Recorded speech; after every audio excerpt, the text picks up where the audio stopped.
أعوذ بالله من الشيطان الرجيم. بسم الله الرحمن الرحيم. يا أيها النبي لم تحرم ما أحل الله لك تبتغي مرضات أزواجك والله غفور رحيم. قد فرض الله لكم تحلة أيمانكم والله مولاكم وهو العليم الحكيم. وإذا سر النبي إلى بعض أزواجه حديثا فلما نبأت به وأظهره الله عليه عرف بعضه وأعرض عن بعض. فلما نبأها به قالت من أنبأك هذا قال نبأني العليم الخبير. صدق اللہ العظیم. خواتین و حضرات، تعلقات زوجین کے درمیان نبی صلی اللہ علیہ وسلم کا اسوہ، اس موضوع پر ہم آج بات کریں گے. اس سے پہلے کے لیکچر میں تعلقات زوجین کے قرآنی اصول پر ہم نے بات کی تھی. آج تعلقات زوجین کا نبوی اسوہ، نبی کریم صلی اللہ علیہ وسلم کا کیا اسوہ تھا، اس پر ہم بات کریں گے. یہ سورہ تحریم تھی، سورہ نمبر 66. اس کی بعد آیتوں کی ہم نے تلاوت کی ہے. اس سے پہلے ایک سورت گزری ہے، وہ سورہ طلاق ہے.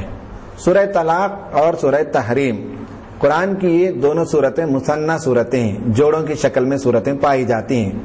اس سے پہلے کے لیکچر میں جیسا ہم نے بتایا کہ اللہ تعالیٰ نے کائنات میں جوڑوں کا اصول طے کیا ہے، اس طرح قرآن کی آیتوں میں اور صورتوں میں بھی جوڑے کے اصول پائے جاتے ہیں.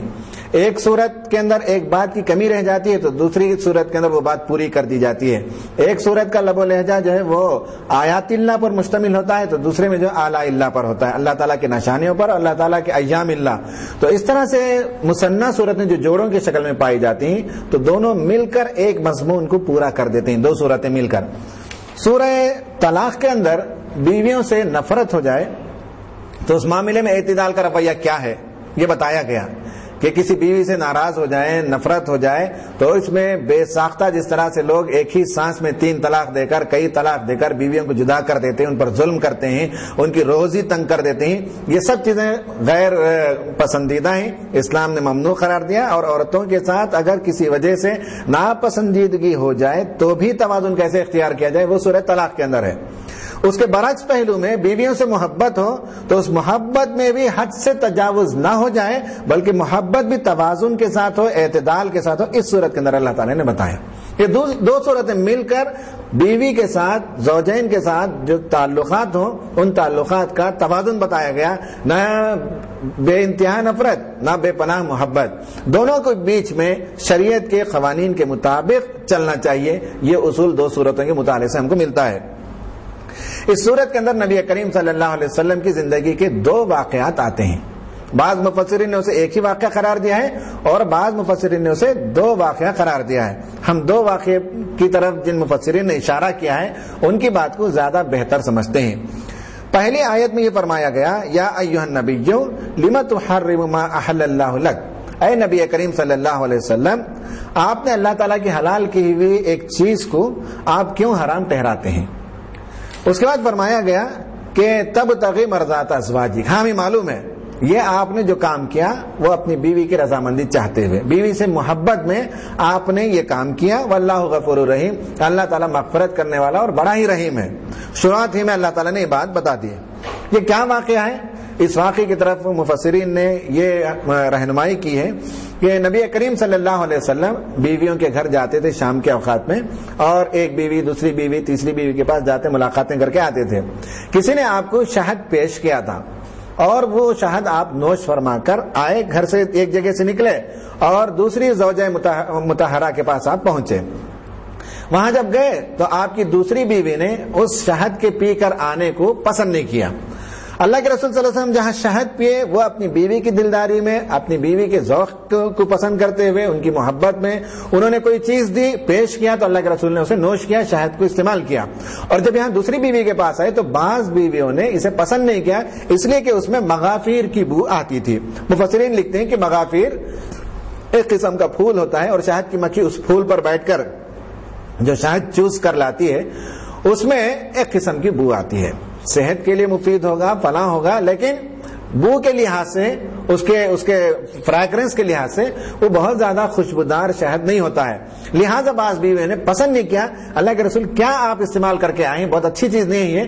تو اللہ کے رسول نے ان بیویوں کی دلداری میں جنہوں نے پسند نہیں کیا، کیونکہ آپ بہت ذکی الحس تھے، آپ لوگوں کے ذوق کا خیال رکھتے تھے اور کسی کو تکلیف نہ ہو اس کا بہت خیال رکھتے تھے، تو نبی کریم صلی اللہ علیہ وسلم نے اپنے زوجہ مطہرہ میں سے بعض ازواج کو جب یہ بات پسند نہیں آئی تو آپ نے کہا کہ ٹھیک ہے، میں آئندہ سے اس شہد کو استعمال نہیں کروں گا جس میں مغافر کی بو آتی ہے۔ یہ واقعہ ہے، اتنا ہی واقعہ ہے۔ اس واقعے کے بارے میں اللہ تعالیٰ نے یہ بتایا کہ آپ نے یہ جو کام کیا یہ جو ہے اپنی بیوی کی محبت میں کیا۔ بیویوں کی محبت، بیویوں کی دلداری، یہ مروت، یہ مردانگی کا حصہ ہے۔ مردانگی کا مطلب صرف یہ نہیں ہے کہ غصہ لوگ جس طرح سے کرتے ہیں اور عورتوں پر ٹوٹ پڑتے ہیں، عورتوں پر غضبناک ہوتے ہیں، اسے ہم سمجھتے ہیں کہ یہ مردانگی ہے۔ اللہ کے رسول جیسے آپ کے سلسلے میں جو بات آئی ہے کہ مرد ہو تو ایسے ہو کہ بیویوں کا ذوق کا خیال رکھے، بیویوں کے ٹیسٹ کا خیال رکھے، ان کی دلداری کرے، مروت ہو اور ان سے پیار و محبت اس طرح سے ہونی چاہیے، ہم کو اس کی مثال ملتی ہے۔ اب رہا اس سلسلے میں اللہ تعالیٰ نے جو گرفت فرمائی ہے وہ بات سمجھنے کی ہے کہ اللہ کے رسول صلی اللہ علیہ وسلم نے اپنے اوپر یہ کہا کہ میں اس شہد کو استعمال نہیں کروں گا۔ یہ کوئی نامناسب بات نہیں ہے۔ ایک عام شوہر اپنی کسی بیوی کی کوئی ناپسندہ چیز کو ترک کر دے، اس کی دلداری کے لیے، اس کے ذوق کا خیال رکھتے ہوئے اسے چھوڑ دے تو یہ کوئی ایک اچھی چیز ہے، ایک اچھا پہلو ہے۔ لیکن اللہ کے رسول کا مقام بہت نازک مقام تھا۔ آپ صرف ایک شوہر نہیں تھے، آپ نبی تھے اور نبیوں میں بھی آخری نبی تھے اور آپ پر شریعت مکمل ہو رہی تھی۔ اگر کہیں لوگوں کو یہ معلوم ہوا، آپ نے باہر تو نہیں کہا، اگر کہیں کسی کو باہر یہ معلوم ہوا کہ آپ صلی اللہ علیہ وسلم فلاں شہد کو پسند نہیں کرتے تو اس کے بعد لوگ جو ہے اس شہد کو کھانا چھوڑ دیتے اور آگے چلتے چلتے ایک نسل دو نسل کے بعد وہ شہد حرام ہو جاتا۔ اس لیے کہ یہی بات یہودیوں کے پاس بھی ہوئی کہ حضرت یعقوب علیہ السلام اپنے ذوق کے حساب سے اونٹ کا گوشت نہیں کھاتے تھے۔ بہت سے لوگ ہمارے درمیان مرغی کا گوشت پسند نہیں کرتے، بہت سے لوگ ہیں جو گائے کا گوشت پسند نہیں کرتے، کھاتے نہیں، ایسا بعض لوگوں کا ذوق آتا ہے۔ حضرت یعقوب علیہ السلام کسی وجہ سے ان کو پسند نہیں تھا، یا کوئی علت تھی یا کوئی پریشانی تھی، آپ جو ہے اونٹ کا گوشت نہیں کھاتے تھے۔ آپ کے جانے کے بعد بنی اسرائیل نے اونٹ کو حرام قرار دے دیا۔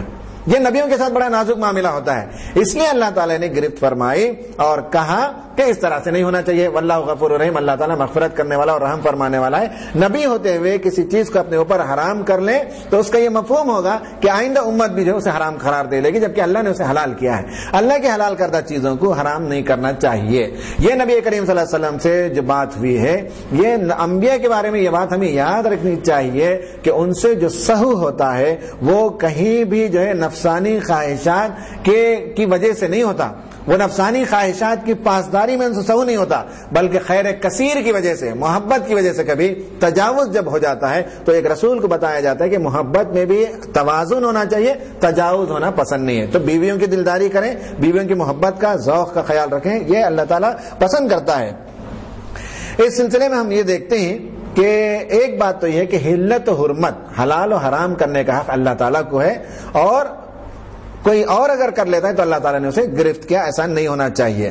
نمبر 2، اس سے بات معلوم ہوئی کہ نبی کریم صلی اللہ علیہ وسلم بیویوں کی دلداری فرماتے تھے، ان کا ذوق کا لحاظ رکھتے تھے، اور خوشگوار تعلقات کے لیے یہ سنگ بنیاد ہے کہ بیوی کے ذوق کا خیال رکھیں۔